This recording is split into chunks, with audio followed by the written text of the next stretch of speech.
James O.D. did a beautiful job drafting this Declaration of Commitment to Indigenous Peoples.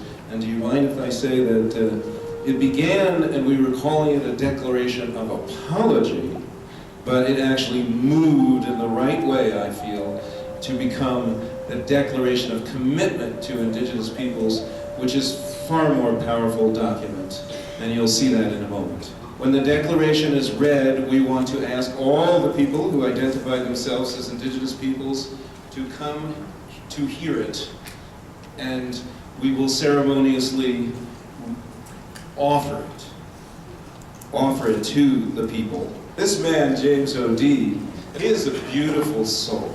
I mean, he's a person who has been in war-torn regions, who has seen great suffering, and has learned how to move through that and to find joy and laughter. His beautiful new book called Cultivating Peace begins that way. He's been the president of IONS, and before that he was the executive director of Amnesty International and also SEVA. So he comes with so many gifts in working to serve the people. He's been in service for a very long time. Thank you. I'm an Irish citizen, who lives with some permission, I guess, I don't know from whom, in this country.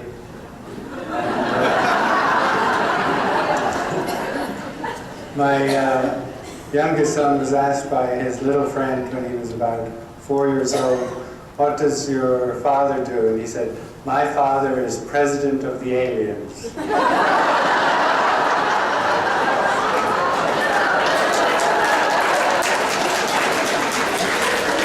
We have arrived.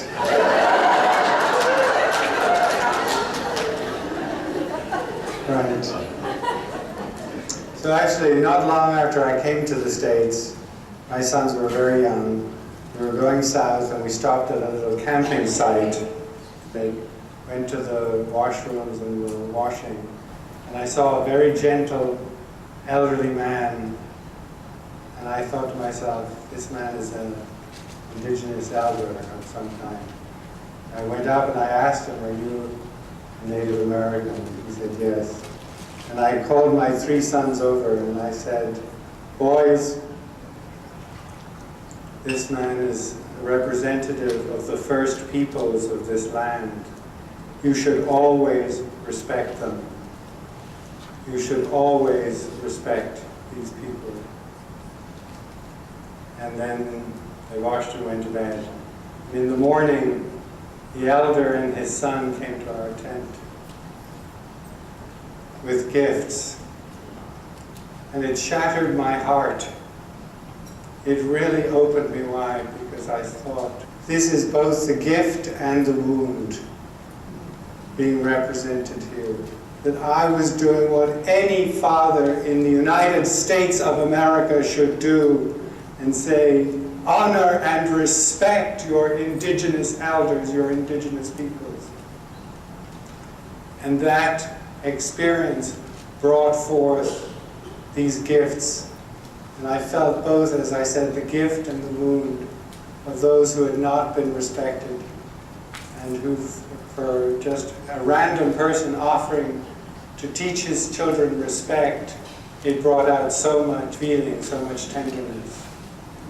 So after that, I dedicated to do some more work on Indigenous people.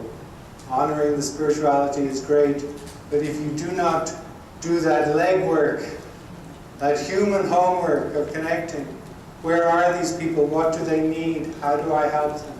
Native American college funds, health funds, lots of ways to express that commitment.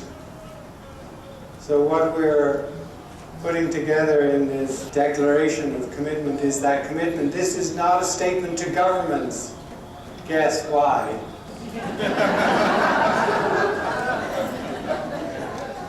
Right? This is a declaration of commitment from us to us. We have been missing in our responsibility to each other, and we are going to correct it. These are the times to correct those errors. It's the lack of respect. It's the diminution of your culture. It's the raiding of your culture.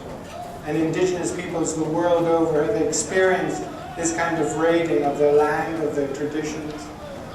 So I ask you, we're going to be sending out this statement of commitment, this declaration of commitment, through the United Nations system, through the world system, where we're asking 1 million people on the planet, 1 million people like you and me, to sign this declaration and to honor it, to begin to enact that statement of commitment and responsibility. We'd like to invite all of the indigenous people, native people, to stand here around in a circle to be part of this declaration ceremony.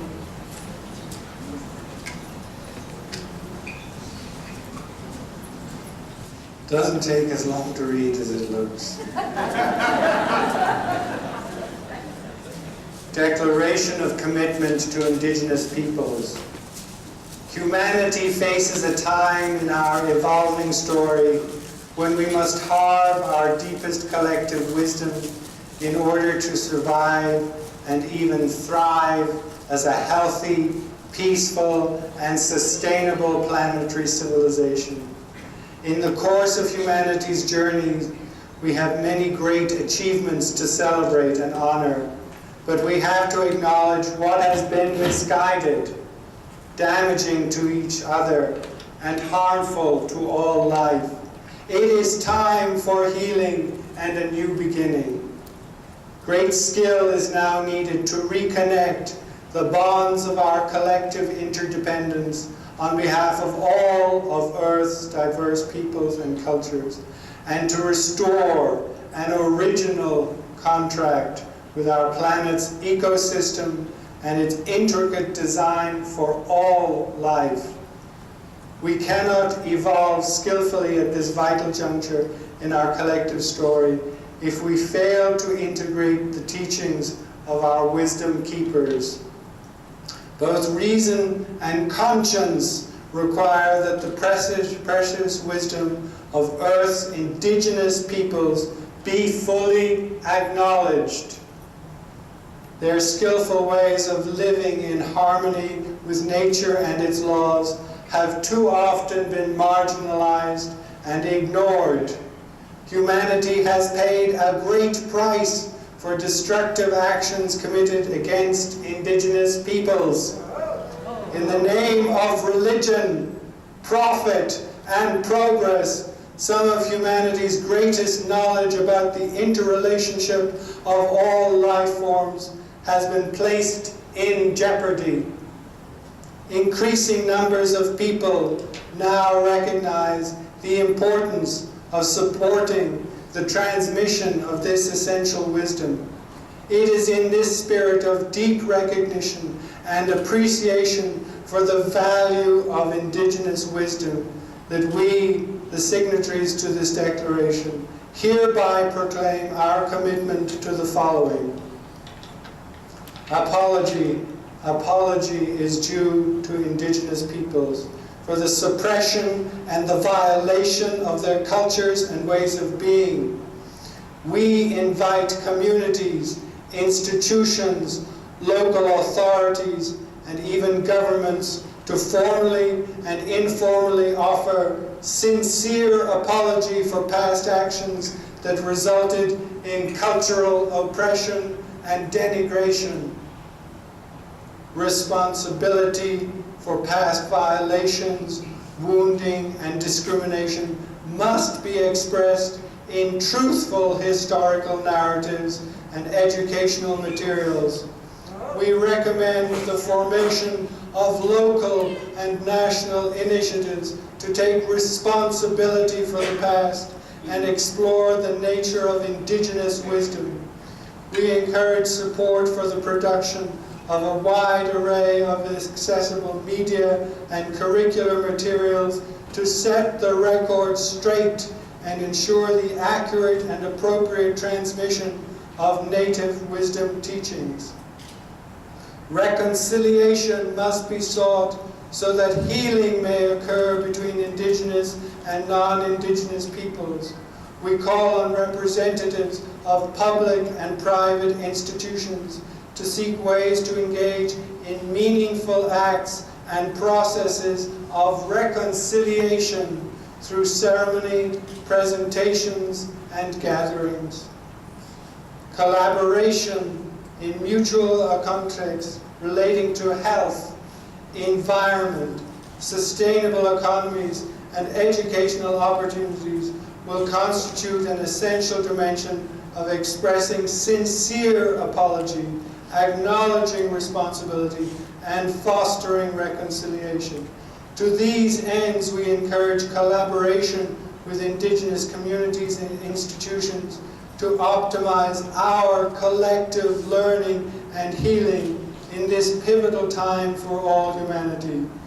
We, the undersigned, everyone at this conference, please pledges our commitment to these ideals and the promotion of concrete actions to support respect for Indigenous peoples, a shared partnership for life on Earth, and the transmission of our collective wisdom.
May we always have that beautiful radiance within us, because we are divine blessed beings, people.